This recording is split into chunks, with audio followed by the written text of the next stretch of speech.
Retour sur une rencontre, sur des rencontres riches en émotions. Un tour d'honneur bien mérité pour Concarneau, lettonnier battu par Guingamp dans les toutes dernières secondes de jeu. On n'a vraiment pas vu la différence de niveau.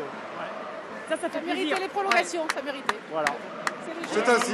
Fier quand même de l'équipe. Fier. On sort la tête haute. Et c'est pourtant la tête en l'air que les Concarnois ont entamé la partie. 3e minute, la défense n'y est pas. Guingamp ouvre le score. Stressés les Concarnois ? L'entame de match me laisse effectivement quelques interrogations quant à la gestion émotionnelle de ce que représente un match de ce genre. Voilà, après, c'est sur les aspects physiques ce soir que j'ai des regrets. Donc peut-être que les joueurs ont effectivement produit beaucoup d'efforts sans jouer, à gamberger, à ressasser. Loin d'être abattus, les Finistériens se rebiffent, se créent des occasions et finissent par égaliser. Au même moment, à Brest contre Auxerre, le stade brestois ne s'en sort pas, 0-0. La séance des tirs au but tourne à l'avantage des Bourguignons. Brest est éliminé en conférence de presse. Alex Dupont est expéditif. Une déception, je crois que ça va.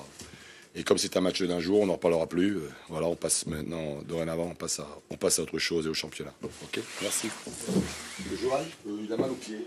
Les espoirs finistériens reposent alors sur les épaules des Concarnois, mais ils sont à la peine en seconde période. Le coup de grâce est porté dans les ultimes secondes.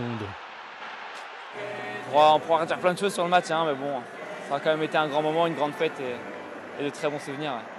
On n'a pas su être assez solide. Après, un coup de réussite de leur part aussi. Donc, on essaiera de faire mieux l'année prochaine. Les deux clubs finistériens sont donc éliminés. Guingamp connaîtra dimanche son adversaire en demi-finale.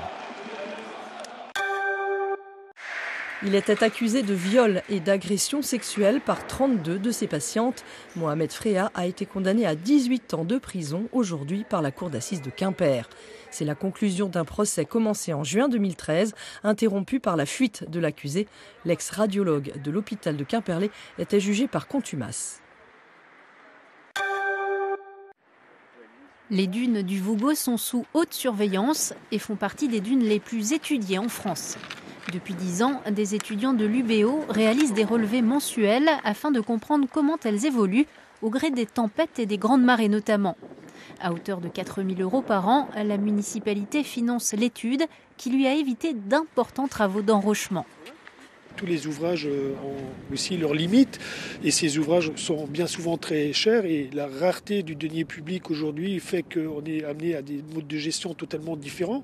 On n'est plus dans les années 70-80 où on va finalement faire de l'enrochement ou du béton pour se dire voilà, on a préservé nos populations de tous les dangers. Au fil des mois et des résultats de l'étude, la commune réensable une partie de la dune, installe des ganivelles ou cet escalier amovible. Des travaux peu coûteux et sans répercussion sur le site classé Natura 2000. Ici, tu fais bien gaffe à prendre... Principal enseignement, le cordon dunaire du Vougeot recule, mais grâce à des petites actions ponctuelles, il se maintient. Depuis, ça fait pas longtemps, donc 1 an, on observe déjà une remontée du sable vers le haut de la plage, une réapparition de la végétation sur le devant de la dune et donc une reconquête de cette dune vers l'avant. Et si on peut reparler de la tempête de 2008, la tempête Johanna, il y avait eu des reculs ponctuels de 6 mètres et jusqu'à l'été 2012, la dune avait réavancé de 12 mètres, c'est-à-dire que la position du front de dune était située au-delà de sa position antérieure. Guy Sény a à cœur de préserver les dunes du Vougeot. Pour ce faire, la municipalité vient de se réengager pour 3 ans auprès du laboratoire d'études de l'UBO. Le 8 mars, c'est la journée de la femme, l'occasion de mettre en avant des féministes que l'on entend peu, comme Marie Donzel, que nous avons rencontrée. Au Moyen-Âge, on appelait donzelles les jeunes filles aux mœurs légères. Mais cette donzelle-là n'a qu'un « elle » à son nom et n'est pas du genre à se laisser outrager par le premier malotru venu. Elle est femme et féministe jusqu'au bout du vernis à ongles. Alors je crois d'abord que pour être féministe, il ne faut pas avoir peur du mot. Je crois que c'est pas un gros mot. Être féministe, c'est jamais que défendre l'égalité de droits et de traitement entre les femmes et les hommes. Donc c'est pas mal. C'est pas parce que c'est un mot en iste qu'il faut paniquer. Tout a commencé dans la cour de l'école. La petite Marie Donzel, pas forcément de rose vêtue, ne supportait pas de rester sur un banc pendant que les garçons s'amusaient.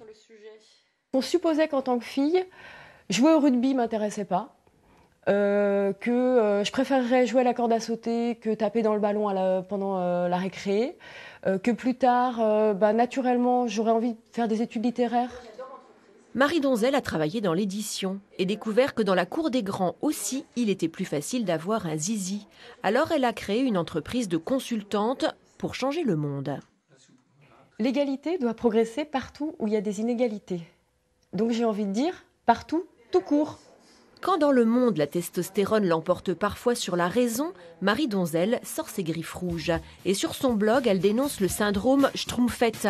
Quand il n'y a qu'une seule femme quelque part, elle est condamnée à être la femme, pendant que les autres peuvent être Schtroumpf musiciens ou Schtroumpf bricoleurs. Il y a seulement 2% des rues qui portent le nom d'une femme en France. Moi, je ne me résous jamais à cet argument des femmes, on en a bien cherché, mais vous comprenez, on n'a pas trouvé. Cet argument, on l'entend en politique, on l'entend pour mettre des femmes à des postes de responsabilité ou dans des conseils d'administration. C'est pas vrai. Des femmes, si on en cherche, on en trouve, elles sont formidables, comme les hommes d'ailleurs, mais il y a des gens formidables, hommes et femmes. Quand j'ai pris, moi, il n'y avait pas beaucoup qui faisaient le kick parfait. Filmou die Warben bouet penarbe, Davos Kinet Dissul et Guilers.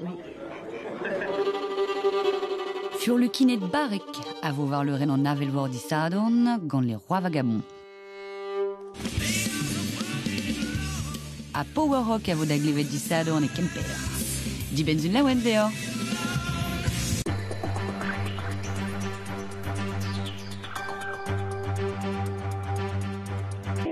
Une météo comme il faut sur France 3. Avec votre conseiller comme il faut, store, fenêtres et fermetures partout en France. Comme il faut. Cette belle journée d'aujourd'hui nous a donné un avant-goût de printemps. L'anticyclone se déplace vers l'Europe centrale. Son effet